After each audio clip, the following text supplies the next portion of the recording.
नमस्कार दर्शक बंधु पाणीपाग अपडेट रे आपन को स्वागत। बंगोपसागर सृष्टि है घूर्णिबलय। हाँ आज्ञा, उत्तर पश्चिम बंगोपसागर पार्श्ववर्ती दक्षिण बांग्लादेश उपकूल रे एक घूर्णिबलय सृष्टि होती। दर्शक बंधु वायुमंडल 1.5 रु नहीं कि 5.8 किलोमीटर उच्चता जाए सक्रिय रही घूर्णिबलय प्रभाव में 3 तारिख बेलू दर्शक बंधु उत्तर पश्चिम बंगोपसागर एवं तार पार्श्ववर्ती अंचल गोटे लघुचाप केन्द्र सृष्टि होबार संभावना रही एवं केतक अंचल मध्यम प्रबल वर्षा हेबो। तेबे केउ जिले वर्षा हेबो, कोन रहबो पागर मिजाज, आसंतु आज अपडेट रे आलोचना करबा। दर्शक बंधु चैनल नुआ थे चैनल को सब्सक्राइब करंतु आ पाणीपागर टिकनिक पाणीपाग खबर निश्चय पर ओइन जोड़ा चैनल माध्यम रे देखंतु। वर्तमान समय आपण देखि पारथिबे वर्तमान समय राज्यर विभिन्न अंचल रे वर्षार मात्रा बढ़िबार लागिछि। सैटेलाइट इमेज रु वर्तमान जहा जणा पडुछि पश्चिम भाग रे बादल बढ़ुछि, एहा सहित उत्तर भाग रे मध्ये बादल बढ़िबार लागिछि। आपण एही मानचित्र देखिले जानि परिबे ओडिसा रे केमिति रहितला वर्षा स्थिति गत 24 घंटा मध्यरे। आपण देखंतु ओ इंडिया चैनल रो पूर्वानुमान जेमिति रहितला वर्तमान आपण देखि पारथिबे आंचलिक पाणीपागर एही ट्वीट बयान करूछि उत्तर ओडिसा रे सर्वाधिक वर्षा देखिया मिलिछि। मयूरभंज जिल्ला रो बारिपदार सर्वाधिक 135 मिलीमीटर वर्षा देखिया मिलिछि। आपण देखि पारथिबे ए जो बायगुनी कलर रहिछि दृश्य उत्तर ओडिसा, उत्तर उपकूल, उत्तर आभ्यंतर ओडिसा रो अनेक स्थान रे वर्षा रहिछि। अवश्य नुआपड़ा नै कि कलाहांडी नहीं कि रायगड़ा कोरापुट मध्य वर्षा मान कम रही, किंतु यही सब जिला मानक आगामी 24 रु 48 घंटा मध्य प्रबल अति प्रबल वर्षा पाग अनुकूल हो पारे। तेज दर्शक बंधु जदि आम देखा आगामी 12 घंटा मध्य ओडिशार केतक अंचल जबरदस्त वर्षा हो पारे, जमीक कि केउझर मयूरभंज जिला को बर्तमान प्रबल अति प्रबल स्थान विशेष हो पारे। यह सहित जगतसिंहपुर, केन्द्रापड़ा, भद्रक, ता सहित जो रोज जाजपुर, ढेंकानाल, कटक, यह सहित आखपाख अंचल मध्यम प्रबल वर्षा स्थान विशेष हम। दक्षिण ओडिशार 2टी जिला जमीक रोचे कोरापुट, रायगड़ा, गंजाम जिले में मध्यम प्रबल वर्षा रही पारे।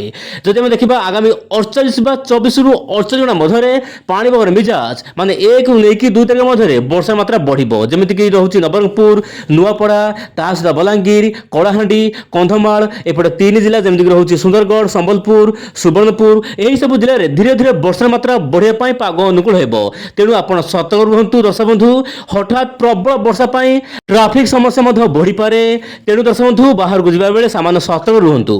वर्तमान समय जेहेतु कहली बंगोपसागर गोटे घूर्णिबलय रही बांग्लादेश उपकूल में, यार प्रभाव में आज विभिन्न अंचल बर्तमान मेघपाग जारी रही एवं यही मेघपाग प्राय बलवत्तर रहिबो 4 रु 5 दिन मध्य। आपण देखंतु दर्शक बंधु मु सिना कहीदेली सैटेलाइट माध्यम रही घूर्णिबलय स्थिति, बर्तमान आपण वायुचल माध्यम देखंतु म्यांमार रहुची, बांग्लादेश रहुची, यार मध्य भाग में बांग्लादेश तल भाग में गोटे घूर्णिबलय रही एवं जमीती कहली दर्शक बंधु झारखंड रु नहीं कि उत्तर प्रदेश पर्यंत गोटे ट्रफ रेखार रही मौसुमी ट्रफ रेखा, जार प्रभाव में राज्यर विभिन्न अंचल बर्तमान वर्षा अनेक स्थान में प्रबल वर्षा पाग अनुकूल हो पारे।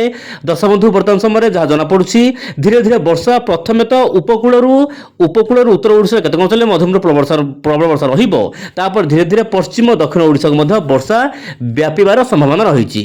जदि आम देखा दर्शक बंधु आइकन मॉडल किसी पाणीपाग संबंधी सूचना दर्शक बंधु आप देखु 3टी प्याच फिलिपाइनिस, ता सहित जो रोचे बंगोपसागर, एपटे रोचे आपंकर आरब सागर जमीक गुजरात उपकूल में माने लघुचापर स्थिति रही हुए ताले मौसुमी वायु आहरी सक्रिय हो पारे, किंतु यह हम कि नहीं बर्तमान कहवा बड़ मुस्किल। किंतु आइकन मॉडल आकलन करुच्ची बंगोपसागर आसुवा लघुचाप प्रभाव अधिक घनीभूत होइकी अवपात कि गभीर अवपात जाइपारे बोली जहाँ आइकन मॉडल कहूची। जदि सत हुए ताले प्रबल वर्षा रहिबो। एपटे ECM WF model AI model आकलन करुच्ची बंगोपसागर में लघुचाप रहिबो एवं यार प्रभाव में मुझे कहली पूर्व भिडियो मान कही दर्शक बंधु पुरी नहीं कि बालेश्वर मध्य वर्षार मात्रा सामान्य प्रथम 1 रु नहीं कि 3 तारिख मध्य अधिक रहीपर 2, 3, 4 रे पश्चिम आभ्यंतरण पश्चिम ओडिशा केतक अंचल में मध्यम प्रबल वर्षा देखा मिल पारे। एमतीक महानदी उपरमंडल वर्षा हो पारे, किंतु जेहेतु पाणीपाग परिवर्तन रोचे प्रति मुहूर्त बदली पारे, आमे दर्शक बंधु निश्चय पर अपेक्षा करवा, किंतु मत लगुनि कहीं अधिक किसी बदल 2 तारिख सुधा लघुचाप सृष्टि हो पारे।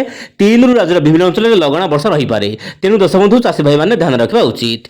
व्हाट्सएप चैनल ओइंड ओडिया निश्चय पर जॉइन करंतु, डिस्क्रिप्शन में तार लिंक रही। आज पुनः आसना काली आउ अपडेट। नमस्कार, जय जगन्नाथ दर्शक बंधु।